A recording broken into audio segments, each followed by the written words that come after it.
Приветствую, господа подписчики, просмотрщики. Решил снять маленький ролик по автомобилю по поводу шума под капотом. Вот автомобиль. Может, кому интересно, у кого такие автомобильчики есть.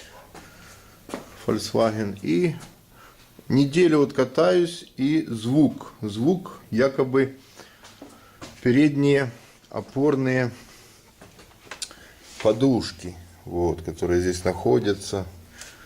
Не они, проверил их. Вот именно когда съезжаю с тротуара или же по пересеченке, клацает под капотами и все. Все уже везде просмотрел.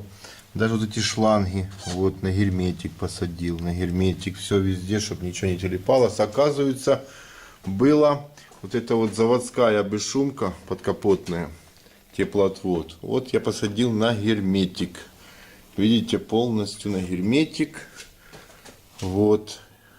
И оно уже не стучит. Она ходила ходуном. Вот герметик везде. Ходуном. И стучала под капотом. Вот эти заводские пистоны тоже посадил. Вот тоже они на герметике изнутри. Вот и здесь герметик. Везде все на герметике. Дешево, сердито.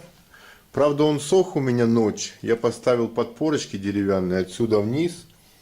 Вот. И оставил машину в гараже. Она сушилась. И утром выехал. И все пропало. Как кошмарный сон, который длился пару дней. Не мог найти. Герметик я использовал. Вот такой герметик мне попался. Другого не было под рукой. Вот такой для ремонта автомобиля я использую. Машинки тут кручу. Вот такой герметик. Вот. Другие, может, не заморачиваются этим звуком. Ну, я люблю заморачиваться. Автомобили, которые попадаются ко мне в постоянное пользование, я все переделаю под себя, чтобы не было посторонних шумов, стуков и тому подобное. Ну, а днище обрабатываю арки вот такой штукой. Вот такой и вот такой под пистолет.